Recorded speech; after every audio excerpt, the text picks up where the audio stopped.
All right. So on the temple open house, did we get to the actual open house, or I think you wanted to talk Oh, building up to it, right? yeah, we're still building up to it. And I did a little bit of remembering and I have some topics. And I'm not sure that they go in any particular order. Maybe I'll start by talking about the website. Um, so at some point, I don't know if, I don't know who decided there should be a website, but there was um, a stake president in an adjacent stake who started one, and I don't know how that happened, if he was directed to or if he just did it, and he used GoDaddy as a platform. And and Libby, she was the sister I was working with, she and I became aware of the Washington D.C. Temple Open House website. And maybe it had always been there even before they were renovated or whatever. I don't know how it got created, but their temple open house, I don't know when it happened, but I think a few months before ours. So they get renovated. It was pretty close to ours because Libby actually was out there for another reason and was able to attend. So Pretty it would have been close. in the months leading up to it. And Yeah, so we it was and I before Feather River, right? yeah, before. And I think we were following them on social media, and then probably through the social media we found their website. And they had to have had, they either had paid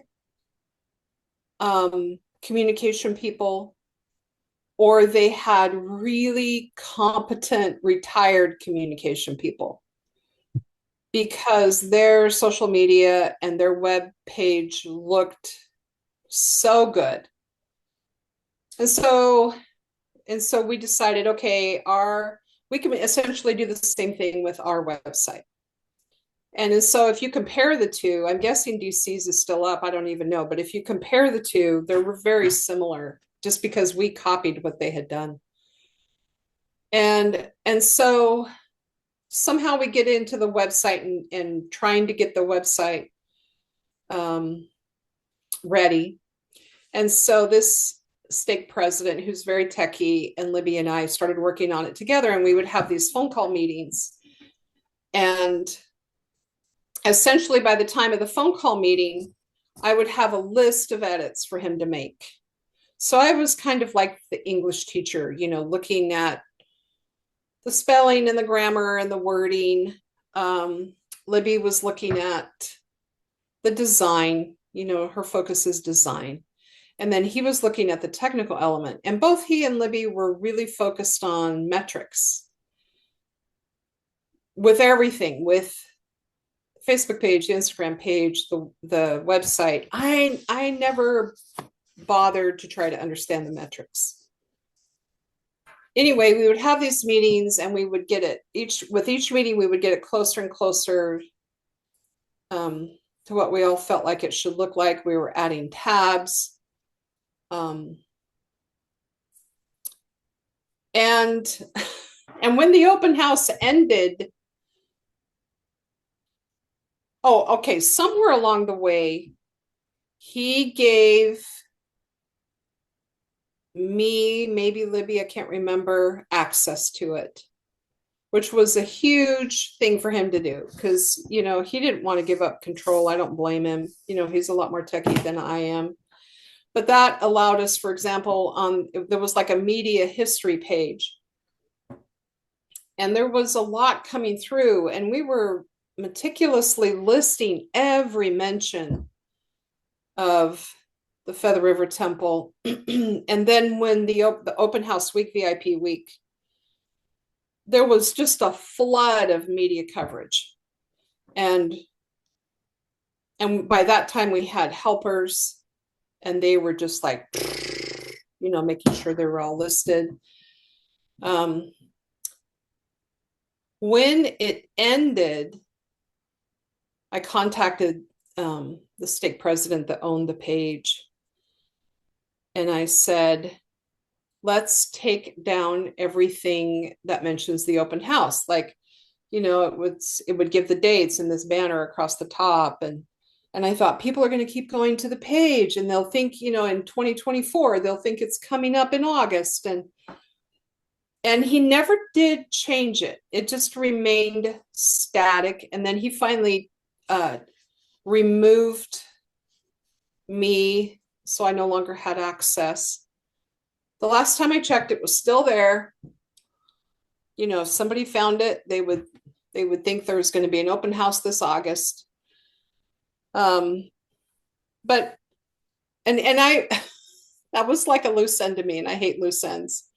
So it drove me crazy for a while, but then I finally decided, if somebody wants to build a website for a temple, then it's all there, right? It Yeah. hasn't been cleaned up. And I doubt anybody is going to the website now. Yeah, And he would know that, right? Because he watches the metrics very closely. that's true. That's true. Um, The DC, just so you know, the DC Temple open house was over a year before the Feather River. oh, really? Yeah. Wow. Well, I know I watched it closely, and we did some of the things they did, like on their Instagram, Facebook. And you're I right. mean, we used a lot of their ideas. The Feather River open house doesn't have a year on it, so you'd think it is whatever year that you're opening. Yeah. But Is it still there? Is the website still yeah, there? it's still there. But if people aren't posting the link, it would probably be pretty hard to just come across this website. You know what I mean? Like somebody would have to say, "Oh yeah, there's an open house in Yuba City, look it up." And you would come across it. I typed in Feather River Temple open house and it's the second thing that pops up. But it's not like you're going to be scrolling the local events in Yuba City and you're going to find it or something. Yeah. Yeah, so it's still there. That's crazy that DC Temple was that much before because we watched it so closely and they did beautiful work. I mean, it wasn't just their website, it was their social media accounts that were just crazy good. So some And fun things we did on that website is we had a tab for local art and photographs. We never did get much, but they're there. We had the media history. We had a coloring page. We had a parking map. So the website and we really pushed the website in every social media post we gave the website. So um, he would have all the metrics of how well it did, but I think it was very useful and it got used. well, good. The Yeah, other thing I want to, what's that? I'd be curious to know what the metrics are. And the website is still up. I assume it'll be open forever. So if anybody actually wants to see it, they could always look it up. But real quick, before I forget, because I don't have notes in front of me, I remember when you reached out to me and said, "What do you think of the website?" My biggest worry was how the website was going to effectively communicate to people who are not familiar with what's going on. So not familiar with LDS culture or standards or what a temple is, like really basic things. And I remember going through it and talking to you about it and realizing that I think that's a big gap just in the membership in total. Like we just don't know how to we don't know how to think like non-members, the uninitiated. And so there was tons of stuff in here. I'm looking at like there was the frequently asked questions, um, and I can't remember which ones they were exactly, but there was a bunch of them. Like, what is a temple open house? Why is an open house planned? Who can tour? Even that one I remember being like, we're gonna play with the words so that everybody knows that they're invited. Like how do you make sure that the words sound to somebody who has no idea what's going on, they think, oh, I'm invited. Like that was really hard. Is admission free? And that one's tricky because you not only do you have to say is admission free, but we're not going to ask you for donations or money or anything like that. You don't have to write down your name or your email or nothing. Like, how do you communicate all that? Um, what is the tour going to look like? Will I be able to ask questions? Babies and kids? Were strollers allowed? Accessible animals? What do I wear? That was one. So there's like all these questions that we spent a ton of time on because we had this problem. In my mind, it was a huge problem where we could not stop thinking about how we were designing a website for the members of the church. Like this website's the wards are gonna love it. My cousin in Alabama, he's gonna see our open house and he's gonna be so proud of us and all this different. Like we could not think to ourselves, no, no, no, this is actually not for the members. Hopefully, no member of the church actually uses any of this information because they're getting it through their ward. Hopefully, a ton of non-members see it and it's very useful. And there was several things that you brought up about like saying meeting house versus church, because maybe that means something and maybe it means, maybe it's confusing for some people and not for others. And all of those things were super interesting to think about because we are just so terrible at that. We're so bad at that. Not only on like this website, but just in general across the board when a non-member walks into your sacrament meeting, when a member of the church speaks to the media, when your friend at work asks you what your church is about. We're just so bad at it. So bad at like trying to convert all of our language, translate it into the street lingo that these people are going to understand.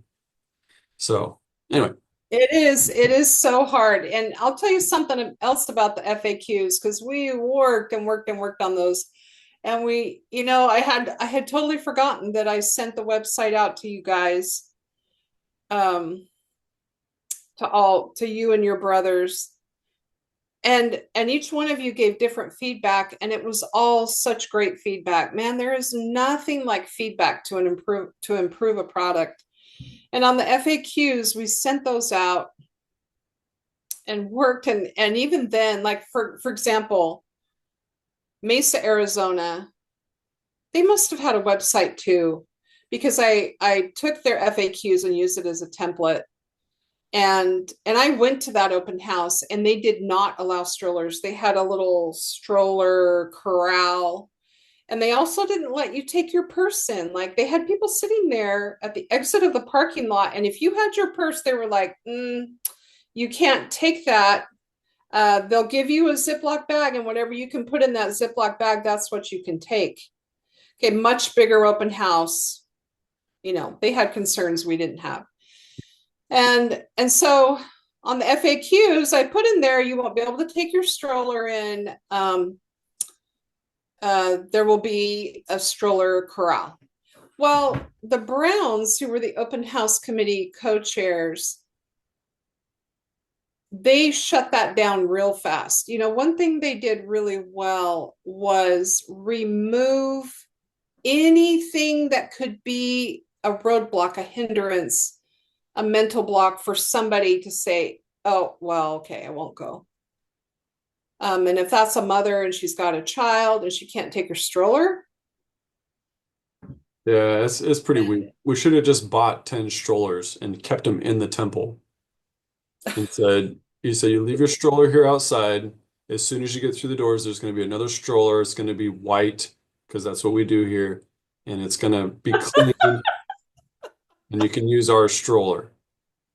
You know what I mean? Like so we took that down, and it was like, yes, you can take strollers, and yes, we will have wheelchairs for you if you don't have your own wheelchair and you need exactly, one. and exactly. and I mean, there were a couple of rooms in the meeting house that were full of wheelchairs, and there were some days when they were all in use. And it's not like the strollers got out of control, right? Like, was it like hundreds of strollers a day were in the temple? No, it was probably what, a No, and dozen they people? would clean the wheels and before they Yeah. went in, and it was just no big. And I wish I could remember. There were a couple of other things.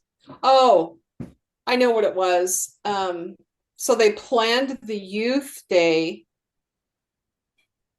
for the first Saturday of the open house, and they tried so hard to plan that youth day before VIP week, but they could not make it work.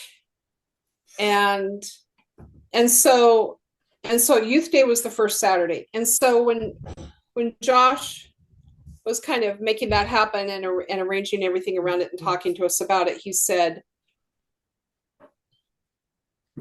sit down. Hi, Dave. He said, what we're going to do is we're going to say that the open house starts on Monday. So when the church announced the open house, they said it's going to start on this Saturday. But because we were planning this big youth day, Josh says, let's just say that the open house is going to start Monday. And he even, it got put on the billboard. There was one billboard, there was one billboard in Yuba City, and it got put on the billboard. Somehow the Browns found out about it. And the Browns were like, no, the open house starts on Saturday. Yes, it will be crazy, but if people want to come on Saturday, they can come. And then we said, well, what if we tell them it starts at 3 p.m. after the youth are done going through? And then they were like, no. It starts at, what was it, 9 p.m.? I can't even remember now. It starts at 9 p.m. And if they want to be there and go through with those youth, then they are welcome to. Yeah, And nice. so that was their perspective on I mean, it was definitely a philosophy, right? That we're going to open the doors wide open and we're going to remove all barriers. Well, it's probably, for me, it would be the opposite, right? For me, the fear would be driving all of that by thinking if I have one person that wants to go through the open house and they arrive and for some reason it doesn't work out, then I've failed, right? Everybody who arrives that wants to go in needs to be able to go in, whether it's stroller, wheelchair, you came at the wrong time, or you didn't read the billboard right, or whatever. Everybody that arrives needs to be able to go through. Yeah. And I think that's so important. And when you get caught up in organizational details, sometimes you want to start saying, well, it doesn't really work. It ends at 9. If you come at 8:45, oh no, we're not going to. Yeah, you just have to be determined from the beginning. We're going to get everybody in the temple that we can get into the temple, and then just watch the barriers fall away. All right, let me see if there's anything else I want to talk about tonight.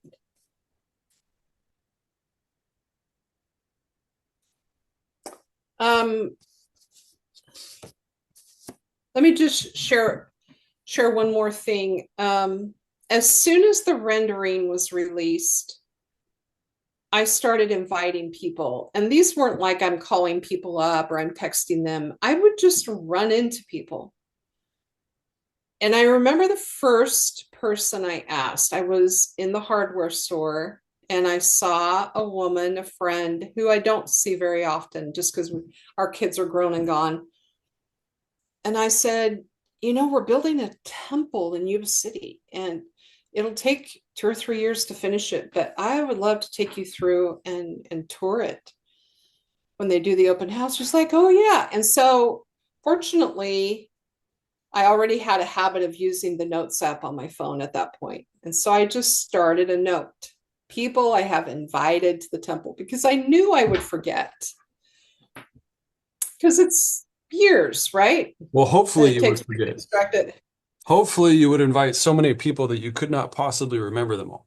If you only invite one person, then you'd probably remember who you invited, and that's the opposite of what we're trying to do. Yeah. So I just started making notes. And so by the time when we're within a week a VIP, then I start texting these people and I'm like, hey, do you remember? And do you want to go? And I I had invited Dave's pediatrician, who's a Nigerian doctor, and like the Friday before VIP week, and I invited him when we were there for an appointment. I got his cell phone number out of him. I texted him and I said, hey, do you remember I invited you? And he texted back, I thought you had forgotten me. Like he remembered, and he had just assumed that I'd forgotten him. And he lives down there in that neighborhood right across the street from the temple. So I tell him, yeah, can you come on such and such a day? So we worked out a day.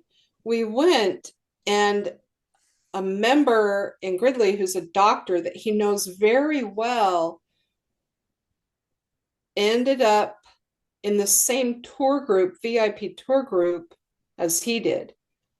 So it was this great connection, where the temple is right there in his neighborhood. I'd made a note on my phone. I remembered I invited him. He went, and then in his tour group is this good friend of his, this doctor friend who's a member. Yeah. Yeah. Yeah. I'll probably So, say this again, but I when we talk about the logistics of the open house, but I invited a bunch of people to the open house, and all of them were non-members. I don't think I invited any members, and that was like the biggest mistake that I made. And I realized it halfway through the open house. I was like, wait a second, I have members of the church of my ward that have not ever been inside of a temple. And it didn't even occur to me to invite them. And I called Bishop and a bunch of people. I'm like, does anybody invite them? Like, no, no. Are they going? I don't know. Nobody's talked to them. And I was like panicking because I could not believe.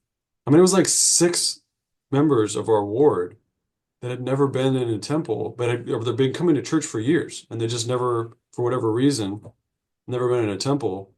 And so I was like, got each one of them. You guys need to come with me. I'm going with you. Let's do this. And that was really fulfilling because, they actually came. Whereas I don't think any of the non-members that I invited came.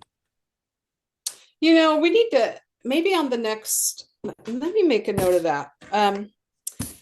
We need to talk about outward inward focus. Yeah. And that's a good introduction to that. So we'll do that in the next session. Okay. So I'm not gonna get off on it now. Yeah, we talk about the protesters too. Oh, Talk outward focus. so I still have quite a bit more lead up. Um, at least one more session. At least one more session on lead up to the open house. Cool. Is that it for this one? Yeah. Okay. Yeah, I was gonna say in the when I was talking to the ward members about the temple experience and like how to improve it for people who haven't been in a long time and stuff like that. In the end, he basically said, yeah, you could figure that out, but you don't need to because this is the temple and miracles happen every day and God's got all of this under control and like you just don't have to worry about stuff like that. And it like really bothered me. I was like, yeah, I get it, but it's not like we're not supposed to be thinking about this stuff. Otherwise, we would never make any changes to the temple. We would never do these little improvements that we keep doing to help people's experience. So I understand trusting God, but the whole like, oh, I'm just not going to worry about it because God's going to take care of it didn't really make sense to me.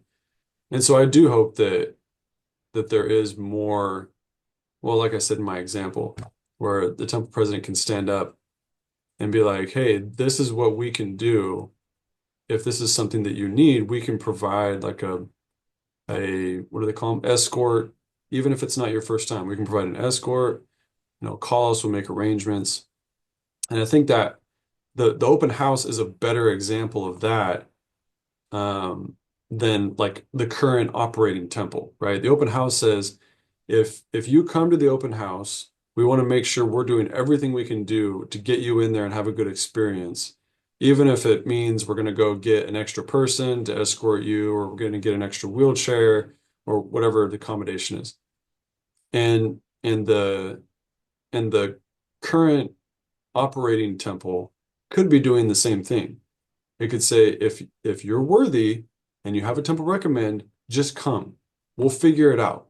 Even if there's no temple sessions scheduled, just come and we'll talk to you. And if the situation fits and we can get everything figured out, we'll hold a special temple session just for you because everybody's that important. We would do it for a non-member at the open house.